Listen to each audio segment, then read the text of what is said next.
घटना fade bank के Indrapuri branch की है। इस शाखा में गोल्ड लोन का कामकाज होता है। 4 बदमाश हथियारों के साथ बैंक में घुस गए। बदमाशों ने सबसे पहले सुरक्षाकर्मी को वहां से हटाया, फिर काउंटर की ओर बढ़े।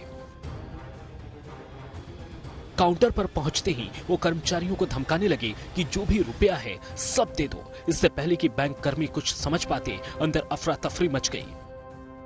हालांकि बैंक कर्मियों की सूझबूझ से लूटपाट टल गई। जिस वक्त ये बदमाश हथियारों के दम पर जनता की गाड़ी कमाई पर हाथ साफ करने की कोशिश कर रहे थे, उसी वक्त मैनेजर ने सायरन चालू कर दिया।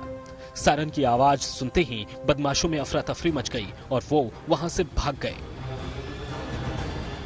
तो गोल्ड लोन लेने के नाम पर घुस करके वहाँ पे गार्ड से उन्हें वर्तता चालू की और बैंक मैनेजर को इसी दौरान शक हुआ तो उसने सायरन बजा दिया। वो चारों लड़कों के फुटेज उस जो प्राइवेट बैंक है उसमें कवर हो गए हैं और वो मौके से जिस बाइक से भागे हैं उसमें वहाँ के डिटेल भी मिल गया है। वहाँ के लिए हमारी टीमें लगी हैं।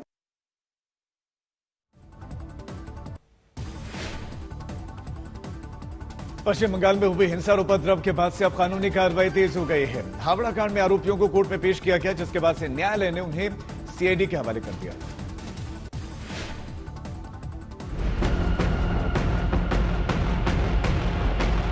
रामनवमी पर पश्चिम बंगाल के अलग अलग इलाकों में उपद्रव और तांडव हुआ, जिसकी तस्वीरें दुनिया भर में वायरल हुई। अब उपद्रवियों पर कार्रवाई की जा रही है। हावड़ा हिंसा के 3 आरोपियों को कोर्ट ने सीआईडी कस्टडी में भेज दिया है। 8 दिनों तक सीआईडी इन आरोपियों से पूछताछ करेगी। उधर हनुमान जयंती को लेकर हुगली में पुलिस ने सुरक्षा बढ़ा दी है। जो तांडव रामनवमी को लेकर हुआ वो हनुमान जयंती पर ना हो, इसके लिए संवेदनशील इलाकों में निगरानी बढ़ा दी गई है। चप्पे चप्पे पर नजर रखी जा रही है। पुलिस के अलावा पैरामिलिट्री के जवानों की भी तैनाती की गई है ताकि उपद्रवियों के मंसूबों पर पानी फेरा जा सके।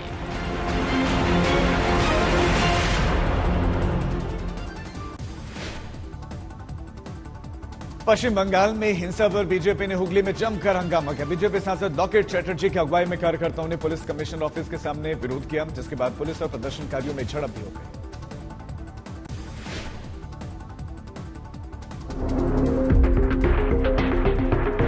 हुगली और रिसड़ा रेलवे स्टेशन पर हुए पथराव और उपद्रव को लेकर बीजेपी ने ममता के खिलाफ मोर्चा खोल दिया है।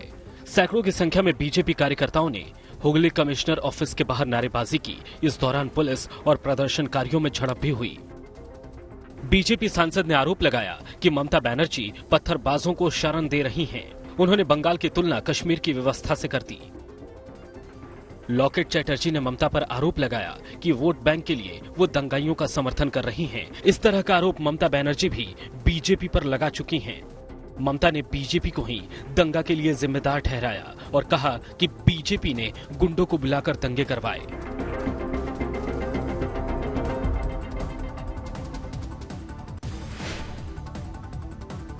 संसद के बजट सत्र का आखिरी दिन है और सत्र के आखिरी दिन भी हंगामे के पूरे असर। विपक्ष ने सरकार को घेरने के लिए फुल प्रूफ प्लान बनाया। सड़क से लेकर संसद तक प्रहार की तैयारी है।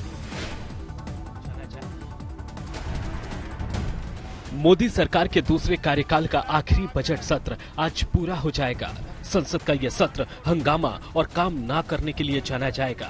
आखिरी दिन भी सरकार को घेरने के लिए विपक्षी दलों ने कमर कस ली है। कांग्रेस की अगुवाई में विपक्षी दल संसद भवन से विजय चौक तक तिरंगा मार्च करेंगे। यदि परमिशन मिली तो कॉन्स्टिट्यूशन क्लब तक पैदल मार्च किया जा सकता है। दोपहर में विपक्षी दलों की प्रेस कॉन्फ्रेंस भी होगी, जिसमें अदानी, ईडी, सीबीआई और राहुल गांधी की संसद सदस्यता का मुद्दा अहम रहेगा। इस बजट सत्र को राहुल गांधी की सदस्यता रद्द करने के लिए भी याद किया जाएगा। अगले साल लोकसभा चुनाव है और चुनाव से पहले मोदी सरकार के आखिरी पूर्ण बजट सत्र का आखिरी दिन है। आज बीजेपी का 43वां स्थापना दिवस है। 6 अप्रैल 1980 को अटल बिहारी वाजपेयी और लाल कृष्ण आडवाणी ने बीजेपी की स्थापना की थी। स्थापना दिवस पर आज देश भर में बीजेपी का कार्यक्रम है। सुबह 10 बजे प्रधानमंत्री मोदी 10 लाख से ज्यादा कार्यकर्ताओं को संबोधित करेंगे। ये रैली वर्चुअल होगी और इस मौके पर बीजेपी ने देश भर में 10 लाख से ज्यादा दीवारों पर एक बार फिर से मोदी सरकार, एक बार फिर से भाजपा सरकार का नारा लिखने का प्लान बनाया है। बीजेपी के सभी सांसदों को दिल्ली में रहने के लिए कहा गया है। बाल योगी हॉल में सांसदों को उपस्थित रहने के लिए कहा गया है। बीजेपी स्थापना दिवस का कार्यक्रम 14 अप्रैल तक चलेगा। 14 अप्रैल को बाबा साहेब भीमराव अंबेडकर की जयंती है। पूरे 8 दिन तक बीजेपी स्थापना दिवस कार्यक्रम मनाया गया और इसे सामाजिक न्याय का नाम दिया गया है। दक्षिण भारतीय फिल्मों के अभिनेता पवन कल्याण ने दिल्ली में बीजेपी अध्यक्ष से मुलाकात की और इस मुलाकात के कई सियासी मायने निकाले जा रहे हैं। हालांकि पवन कल्याण ने कहा कि यह शिष्टाचार ही भेंट थी। आंध्र प्रदेश में पवन कल्याण की राजनीतिक हैसियत है, उनकी अपनी पार्टी भी है और इनके दल का नाम जनसेवा पार्टी है और इसीलिए यह कयास लगाया जा रहा है कि बीजेपी और जेएसपी में कुछ चल रहा है। पवन कल्याण ने कहा कि दक्षिण भारत में उनका और बीजेपी का एजेंडा एक ही है। हालांकि पवन कल्याण ने बीजेपी से गठबंधन पर कुछ भी नहीं कहा, लेकिन दक्षिण में बीजेपी को एक मजबूत साथी की आवश्यकता है। पवन कल्याण की पार्टी बीजेपी के लिए उपयुक्त सहयोगी हो सकते हैं। आंध्र प्रदेश में 2024 के लोकसभा के साथ ही विधानसभा के चुनाव हो सकते हैं। राहुल गांधी की सांसदीय जाने के खिलाफ केरल में कांग्रेस ने प्रदर्शन किया। कोची में सैकड़ों की संख्या में कांग्रेसी हाथों में मशाल और पोस्टर लेकर सड़कों पर निकले, मार्च भी किया। राहुल गांधी केरल के वायनाड से ही सांसद थे। मानहानि के मामले में उन्हें 2 साल की सजा हुई और उनकी लोकसभा की सदस्यता चली गई। हालांकि राहुल गांधी ने ऊपरी अदालत में अपील की है, लेकिन अभी न्यायालय में मामला लंबित है। बुधवार को राष्ट्रपति भवन में पद्म पुरस्कारों का वितरण किया गया। इस कार्यक्रम में इस बार सराहनीय काम करने वाले 106 लोगों को पद्म पुरस्कारों से नवाजा गया।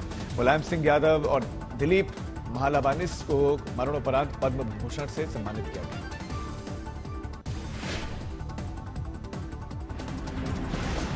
बुधवार को राष्ट्रपति भवन में पद्म पुरस्कारों का वितरण किया गया। यूपी के पूर्व सीएम मुलायम सिंह यादव को मरणोपरांत पद्म विभूषण दिया गया।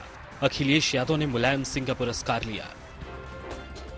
1971 युद्ध के दौरान चिकित्सकीय सेवा के लिए दिवंगत डॉक्टर दिलीप महालनाबिस को भी पद्म विभूषण दिया गया। उनके भतीजे ने उनकी जगह पर पुरस्कार ग्रहण किया। नाटू नाटू गाने के लिए किरमानी और बॉलीवुड अभिनेत्री रवीना टंडन को पद्मश्री से सम्मानित किया गया। बुधवार को हुए कार्यक्रम में 53 लोगों को सम्मानित किया गया। इससे पहले 22 मार्च को भी पुरस्कार वितरण हुआ था।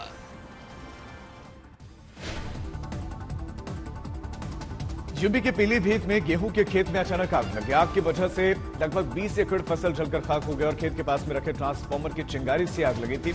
इसी की चपेट में एक झोपड़ी भी आ गई। झोपड़ी में जलने से एक मासूम बच्चे की मौत हो गई। हवा का बहाव तेज था, हवा तेज चल रही थी और आग बुझाने में काफी मशक्कत करनी पड़ी। पुलिसकर्मी और ग्रामीण एक तरफ से आग बुझाते तो दूसरी तरफ ये आग फैल जाती। हैदराबाद में जबरदस्त बारिश हुई है और बुधवार को दिन भर उमस भरे मौसम के बाद से शाम को मौसम बदल गया। कई इलाकों में जबरदस्त बरसात हुई और इसकी वजह से शहर के कई इलाकों में जल भराव हुआ। कुछ जगहों पर ट्रैफिक जाम की स्थिति देखने को मिली। ट्रैफिक पुलिस मशक्कत करती दिखी और उसके बाद जाम खुलवाया। उत्तराखंड के उधम सिंह नगर में पानी का पाइप और दीवार के बीच में एक तेंदुआ फंस गया और जिसके बाद ग्रामीणों ने काफी वहां पर बड़ी संख्या में इकट्ठा हुए लोगों ने तेंदुए को निकालने की कोशिशें की, लेकिन भीड़ देखकर तेंदुआ डर गया और काफी देर तक वो पाइप के बीच में फंसा रहा। वन विभाग की टीम मौके पर पहुंची और सबसे पहले तो भीड़ को वहां से हटाया गया और उसके बाद तेंदुए को निकालने की कवायद शुरू की गई। लेकिन इससे पहले कि रेस्क्यू टीम तेंदुए के पास पहुंचती, तेंदुआ खुद ही निकलकर जंगल की ओर भाग गया। उत्तराखंड के जिम कॉर्बेट नेशनल पार्क अतिक्रमण का अब सबसे महफूज ठिकाना है। कॉर्बेट में टाइगर रिजर्व है और अतिक्रमणकारियों को इससे कोई फर्क यहां पर पड़ता दिख नहीं रहा है। उत्तराखंड के सीएम ने दावा किया कि प्रदेश तेजी से अवैध मजारों के निर्माणों में आगे बढ़ रहा है और इसे मजार जिहाद कहा है।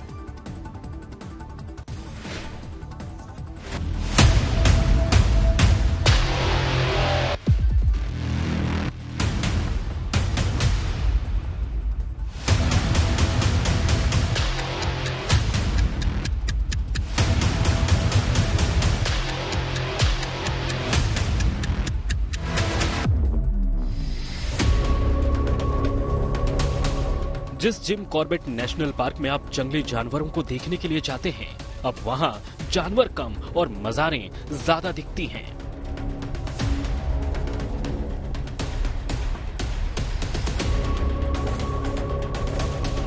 आखिर एक टाइगर रिजर्व क्षेत्र में जहां किसी भी तरह के निर्माण की मनाही होती है, वहां इतनी बड़ी संख्या में मज़ारें कैसे बन गई? जिस जिम कॉर्बेट पार्क में लगभग 1 किलोमीटर की दूरी तय करते ही आपको मज़ारें दिखनी शुरू हो जाएंगी, इस वक्त आपको एक मज़ार दिख रही होगी। लेकिन आगे बढ़िए तो ये संख्या बढ़ती जाएगी। ज्यादातर मज़ारों के आसपास ईंटें रखी हुई हैं। ये ईंटें क्यों रखी हैं और इन्हें यहाँ लाता कौन है? उत्तराखंड के मुख्यमंत्री पुष्कर सिंह धामी ने हाल ही में दावा किया था कि उत्तराखंड में 1000 से ज्यादा अवैध मजार हैं और मुख्यमंत्री धामी ने इसे नाम दिया था मजार जिहाद। ये मजार जिहाद Jim Corbett tiger reserve national park तक कैसे पहुंचा, इसका खुलासा आगे होगा। Samarth Srivastava, Jim Corbett national park, Aaj तक।